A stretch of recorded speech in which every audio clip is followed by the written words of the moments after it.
Si Elena ay isang masipag na ina at asawa. Sa edad na 45, para siya ang backbone ng kanilang tahanan. Siya ang gumigising ng pinakamaaga, naghahanda ng almusal para sa dalawa niyang anak at sa kanyang asawang si Ramon. Siya ang nag-aalala sa bayarin at siya rin ang nagpapatakbo ng maliit na online business para dagdag kita.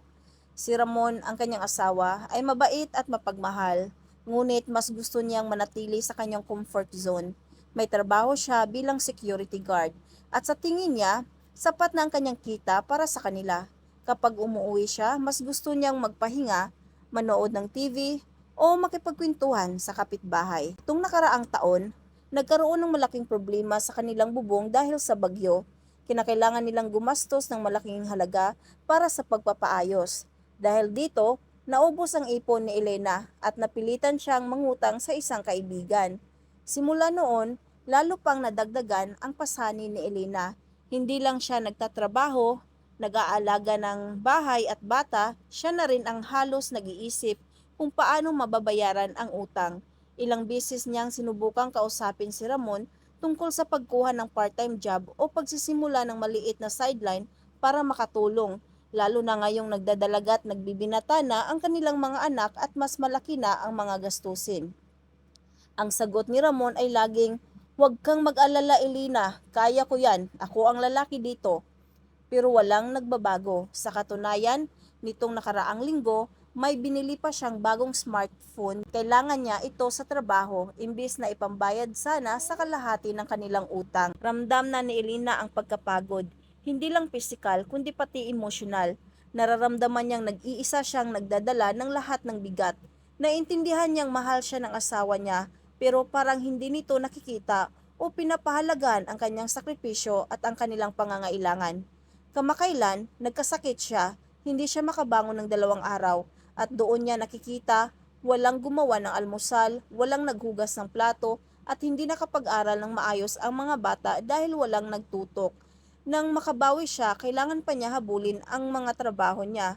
Ngayon, nag-iisip si Elena kung paano ba niya kakausapin si Ramon sa paraang magigising ito at talagang makikita ang realidad ng kanilang sitwasyon nang hindi siya sumisigaw o nag-aaway sila. Ayaw niyang magkahiwalay sila pero gusto niyang makita ni Ramon na ang partnership sa pamilya ay hindi lang tungkol sa pagmamahal kundi sa pagbabahagi ng responsibilidad.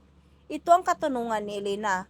Paano ko kakausapin ang aking asawa nang hindi siya nasasaktan o nagdidepensa? Talagang makumbinsi siya, kailangan naming magtulungan at siya ay tutulong sa pasanin ng pamilya bago pa ako tuluyang bumigay sa pagod at stress. Ito ang aking mapapayo sa iyo, Elena, at sino mang nakakaramdam ng parehong sitwasyon. Mahalaga na pag-usapan na ito ay maging tungkol sa teamwork at hindi sa pag-aakusa. Maghanda ng data o patunay bago kayong mag-usap. Ihanda ang simple at visual na talaan ng iyong mga gastusin, utang at mga kasalukuyang kinikita ninyong dalawa. Hindi ito para manumbat, kundi para makita niya ang katotohanan ng financial gap. Halimbawa, gumawa ng 2 hanay, kailangan bayaran 50,000 at nakuha sa kita 30,000, ipakita ang kakulangan 20,000. Sa halip na sabing hindi ka tumutulong na nagpaparamdam sa kanya ng pag-atake, gamitin ang nararamdaman ko. Halimbawa, sa halip na hindi ka nag-alala sa utang, sabihin mo na nararamdaman kong nag-iisa ako sa pasanin ng utang at nakaka-stress ito sa aking kalusugan. Pangatlo, humingi ng specific na tulong, hindi lang pangkalahatan. Huwag lang sabihing tumulong ka, magbigay ng konkretong gawain na kaya niyang gawin. Halimbawa, Ramon, kailangan kong alisin ang 5,000 na utang sa buwan na ito. Maaari mo bang tingnan kung paano mo ito matutulungan? Kahit mag-sideline ka lang tuwing Sabado o kaya ikaw muna ang mag-budget sa gastusin sa grocery. Pang-apat, iugnay sa kinabukasan ng pamilya. Ipaliwanag na ang teamwork na ito ay para sa mas magandang buhay ng kanilang mga anak, hindi para pahirapan siya. Halimbawa, kung magtutulungan tayo ngayon, hindi tayo magkakautang at makakapag-ipon tayo para sa tuition ng mga bata. Ang layunin ay makita ni Ramon ang kanyang sarili, tibong partner at hindi lang bilang tagapagtustos.